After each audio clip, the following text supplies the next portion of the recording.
मैले यो कविता नेपालको 2082 सालमा हुने संसदीय निर्वाचनको सन्दर्भमा लेखेको छु। यसको शीर्षक छ बैरीहरू थर्किउन्। कविता यस प्रकार छ।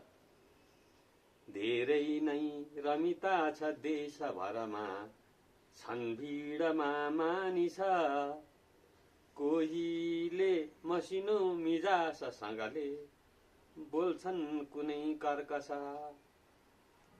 भन्छन् कोही सबै म पूर्ण गरौँला, कोही त्रास देखाउँछन्, यो पाली त चुनाव हुन्छ कसतो, जित्छन् र हार्छन् कुन, यो पाली त चुनाव हुन्छ कसतो, जित्छन् र हार्छन् कुन।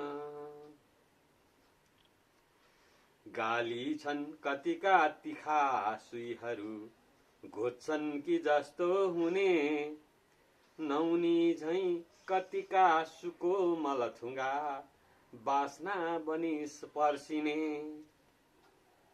ढाँट्दै छन् कति गर्छु यी सब भनी, फैलाई आशाहरू, गाह्रो नै छ चुनावमा सबजना, छन् भोट प्यासीहरू, गाह्रो नै छ चुनावमा सबजना, छन् भोट प्यासीहरू।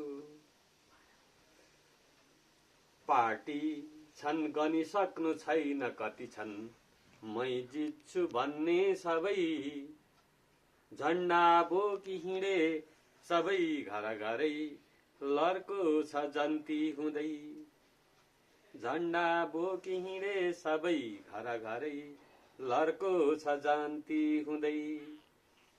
बाजा मादल छन् मृदङ्गसँगमा, छन् गीतका गुन्जना, मेला रङ्गिन भो सबैतिर यता, के हुन्छ भन्छन् मन, मेला रङ्गिन भो सबैतिर यता, के हुन्छ भन्छन् मन।